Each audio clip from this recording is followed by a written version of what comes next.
My name is James Yates and I'm a vicar in northwest London, and in my day job I get the privilege of working with a diverse community of people from all across the world. But my own travel experience is quite limited, and so that's why on this season of study leave I'm going to be exploring the theme of travel as a spiritual journey or pilgrimage.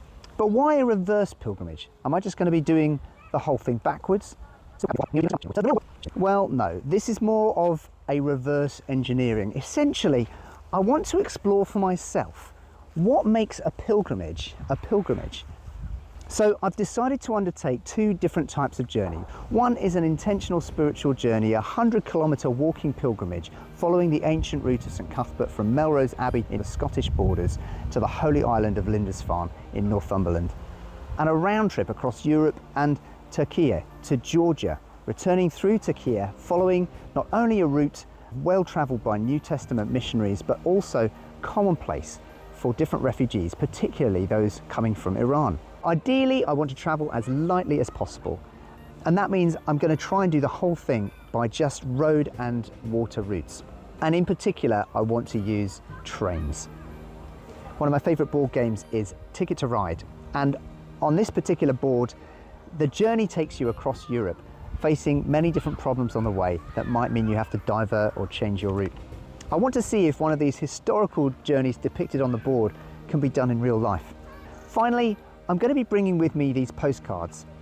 As my church has been sending me on this particular journey, many of them at our recent encounter night of prayer and worship have written on these cards prophetic encouragements and scriptures that can be shared with people that I meet along the journey.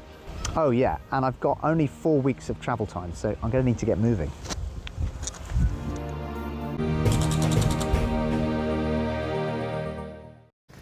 Well, here we go. So, first day out on the road. I've just put my pack on, and already I'm realising I should have probably trained for this. So, so you can see I've got everything I need on my back for the next 3 weeks. Heading off, gonna see who I encounter on my journeys, say goodbye to the family.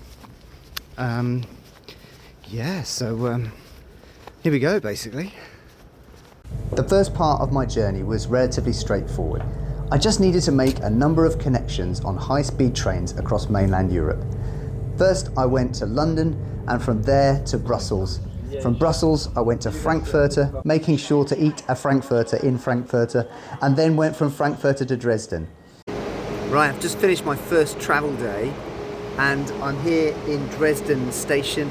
I've got a few minutes or so, I think I might be 20 minutes before my connecting train, so I'm going to see if I can find the person to give this German postcard to.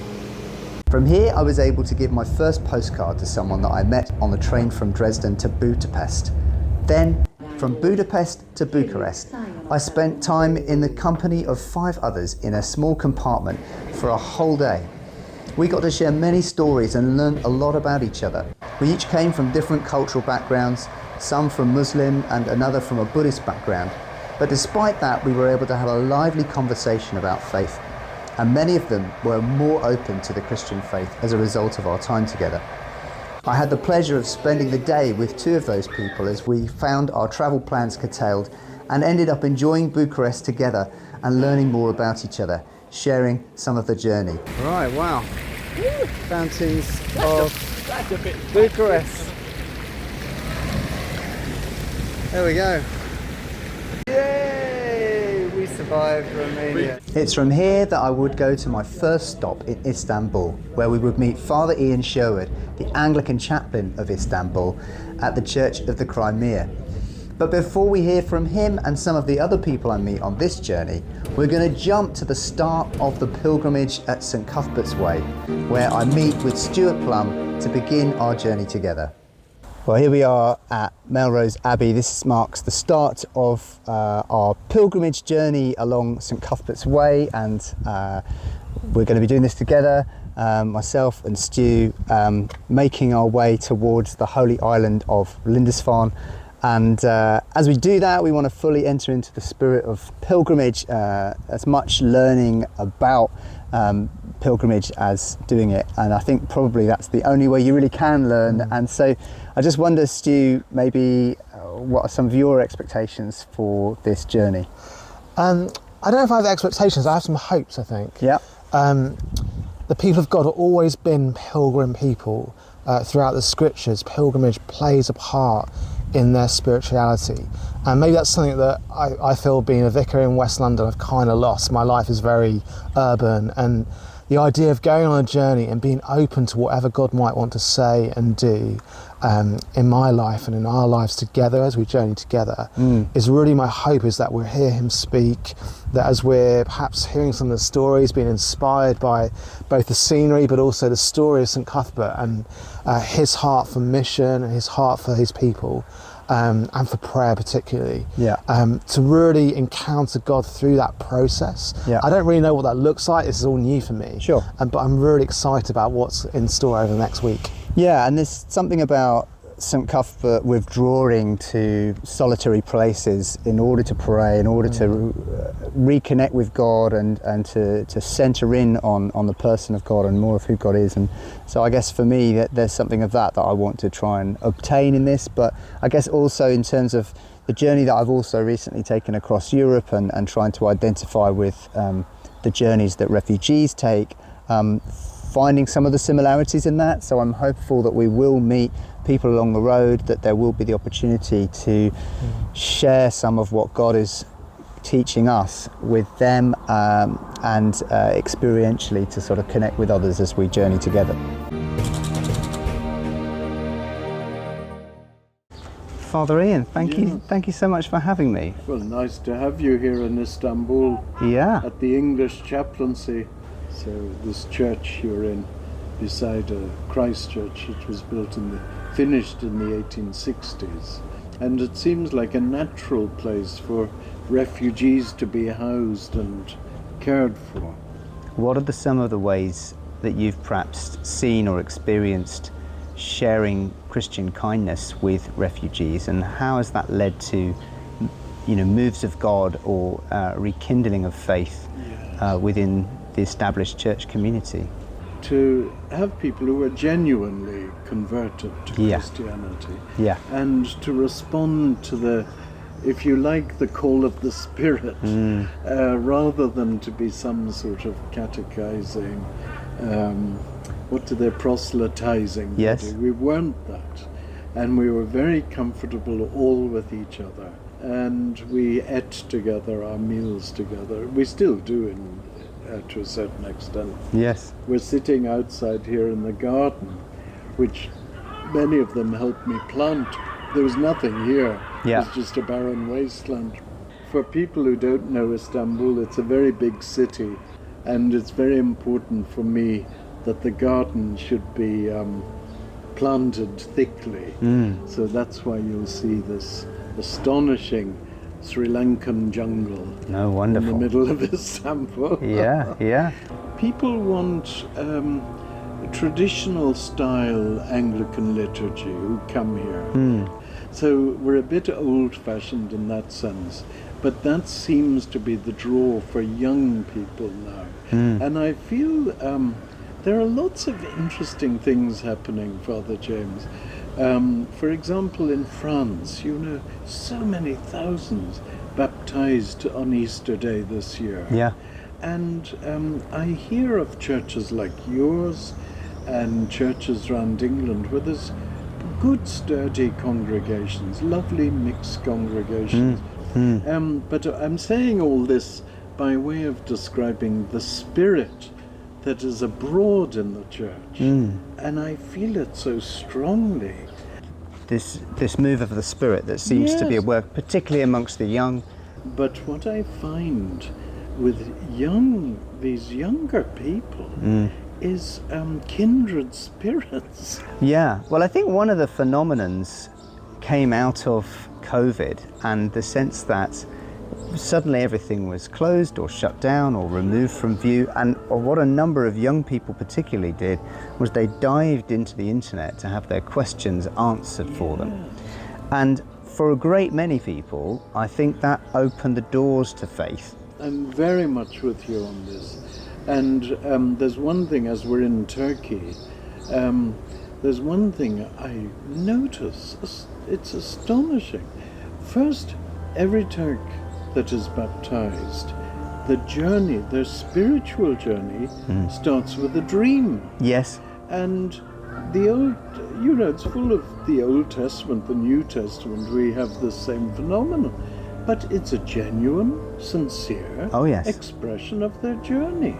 By the time they get to become Christian, not only are they more informed about the Christian faith than most of our best people, but they're informed about what it is to be an Anglican. I'm totally astonished by it. And it's nothing to do with me, of course, absolutely nothing. They come ready-made. Well, this is. I mean, it's scriptural, isn't it? And you hear how they spoke of the Galilean apostles of Christ who appeared as well versed and learned as some of the best teachers at the time, and I guess that is a charism of the Spirit, isn't it? Yes, the spiritual life of the community stems from that coming together in Christ. What is it that, if anything, because we're getting people coming to us who have been on this journey right across the East, and by the time they get to us, they're largely already converted because of what they've experienced. Yeah. And so I guess what I'm saying is physical journey is the spiritual. Exactly. And but I wonder, we're all on a journey, and even those in the UK are on a form of a journey. And I guess what I'm looking for is how to interface with that journey in a similar transformative way. Oh, interesting. Which I think is down to ultimately showing the same kindness and availability where it's needed, which is I think what I've experienced, in the different places that I've visited so far, and what I see is that the fundamental unifier is people are allowed to come and to be received and to be accepted and to be loved, and actually it's through that we start to see faith emerge. First, I think the churches along the way ought to be examples of kindness and hospitality in whatever way they can, even if they're poor. And the other thing, we're dealing with exile, and the church is a haven, a sanctuary for people who feel currently they're in exile. Amazing. So I hope that answers some of what you're talking about.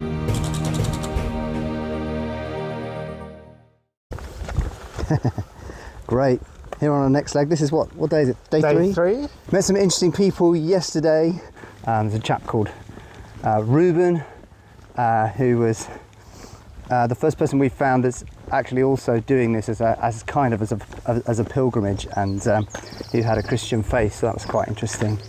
We were able to encourage him with one of my postcards, and then we had a lovely chat with the guy who was hosting us this morning in the hotel. But I don't know, so Stu, I guess, what do you think have been some of the things that God has been opening up so far? Because obviously we're doing this walk with intention, as a spiritual pilgrimage, and I don't know, what are some of your early reflections on that? I guess one of the things that I'm conscious of is the physical aspect of this. Yeah. And I'm fairly fit, but I don't do loads and loads of walking, and there's something about it that's costly, and it sort of made me reflect upon the inherent cost of pilgrimage. Yeah. And I mean, it's cost us financially to be here, it's time away from family, church, and so on. Yeah. And I think there's something about that gives value to it, though, that you sort of are choosing to do this. You don't have to do it. And there's also something about it doing that and takes you out of your usual place, your comfort zone. Yeah. And being somewhere different just opens you up to different experiences and God speaking in different ways. Yeah. So one of the things I reflect on upon the guys that we met yesterday is that I think pilgrimage is both deeply personal but also an incredibly potentially corporate experience. And I was reflecting on Ruben, who's doing it by himself, and he was sharing some of the troubles or struggles just because he was aware of the enormity of what he was doing. And I was like, how much easier would that journey have been if you're doing it with someone else? Yeah, I think there's something also about unlearning rhythms and patterns. So I think both of us kind of fit into our own patterns when we're in parish and when we're in role, and I think because the first few days have been quite heavy going on the walking front, that's been the pure focus, and I think there is that sense of the sacrifice and the feeling something of tension in it.